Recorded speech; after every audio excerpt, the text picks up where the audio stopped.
না, অপু বিশ্বাস অনেক ভালো মনের, কিন্তু যখন রেগে যায় তখন অত্যন্ত রেগে যায়। ঢাকাই সিনেমার প্রভাবশালী নায়িকা অপু বিশ্বাস সিনেমা থেকে বর্তমানে চলে গেছেন অনেক দূরে। অপু বিশ্বাসের নতুন দুনিয়ায় কেবল বিতর্ক, অভিযোগ আর বদনামে ভরপুর। সর্বশেষ যুক্ত হলো জুলাই আগস্টের হত্যা চেষ্টা মামলা, যেখানে তার সাথে আরও বেশ কিছু তারকাও রয়েছেন। 2024 সালের বৈষম্য বিরোধী আন্দোলন চলাকালীন রাজধানীর ভাটারা থানাধীন এলাকায় হওয়া এক হত্যা চেষ্টা মামলায় আসামি করা হয়েছে এই অভিনয় শিল্পীকে। মামলার এছাড়া অনুযায়ী জানা যায়, মামলার অন্যান্য তারকা আসামি ও অপু বিশ্বাস বৈষম্য বিরোধী ছাত্র আন্দোলন দমন করার জন্য বিপুল অর্থ যোগান দিয়েছেন।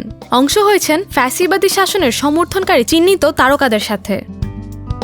2018 সালে শাকিব খানের সাথে বিয়ের খবর ফাঁস হয় অপুর, ও সেই সূত্র ধরে শাকিবের সাথে বিচ্ছেদ হয়ে যায় এই অভিনেত্রীর। এই বিচ্ছেদের পর থেকে অন্ধকারে কি যেন হাতড়ে বেড়াচ্ছেন এই অভিনেত্রী, কিন্তু যা কিছু খুঁজে পেয়েছেন তা কেবলই কন্ট্রোভার্সি। অপুর কাজের প্যাটার্ন নেমে গেছে তলানিতে। যে সকল কাজ একজন স্ট্রাগলিং অভিনেতা কিংবা অভিনেত্রীর করার কথা, তা করছেন ঢালিউডের একসময়ের তুমুল জনপ্রিয় ও শক্তিশালী অভিনেত্রী। দোকান, restaurant, shopping mall, beauty parlour উদ্বোধন করে বেড়াচ্ছেন এই অভিনেত্রী, এমনকি জড়িয়েছেন অপরাধমূলক কাণ্ডে।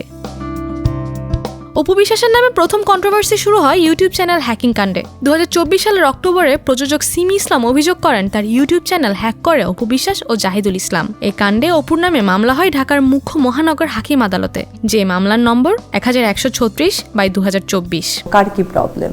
দেশের জনপ্রিয় সংবাদ মাধ্যম প্রথম আলো 2025 সালের জানুয়ারিতে অপুর অবৈধ অনলাইন বেটিং অ্যাপের ভাইরাল হওয়া বিজ্ঞাপনের ভিডিও থেকে খবর প্রকাশ করে বলে, জুয়ার অ্যাপের গ্ল্যামার হয়েছেন এই অভিনেত্রী। চেক জালিয়াতির মতো কাজেও জড়িয়েছেন এই অভিনেত্রী। এক ব্যবসায়ী অভিযোগ করেন, অপু তার থেকে ধার নেওয়া 10 লক্ষ টাকা ফেরত দেননি, এমনকি টাকার আশ্বাস দেওয়া চেকটাও ছিল জাল। ব্যক্তিগত জীবনেও জড়িয়েছেন নানা সমালোচনায়। চিত্রনায়িকা বুবলির সাথে যুদ্ধ খেলায় নিজেকে কখনো হিংসাপরায়ণ, কখনো লোয়ার মেন্টালিটির মানুষ হিসেবেও উপস্থাপন করতে সংকোচ বোধ করেননি। ঘৃণা করি এই এক বাক্যে একটি কথা।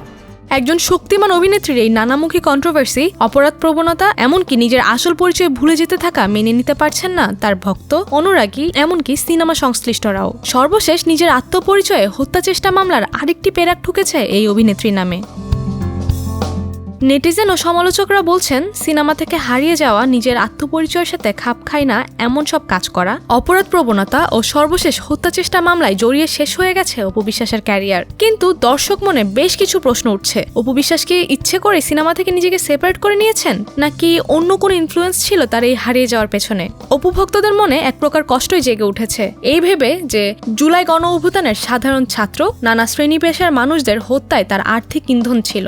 ডিয়ার ভিউয়ার্স, আসলে কি অপু বিশ্বাস ফ্যাসিবাদী গোষ্ঠীর এই হত্যাযজ্ঞের পিছনে একজন আর্থিক মোটিভেটর ছিলেন, নাকি কোনো স্বার্থন্বেষী গোষ্ঠীর ষড়যন্ত্রের ভিকটিম হয়েছেন এই অভিনেত্রী? ভিউয়ার্স, আপনাদের কি মনে হয় কমেন্ট করে জানাতে কিন্তু ভুলবেন না একদমই।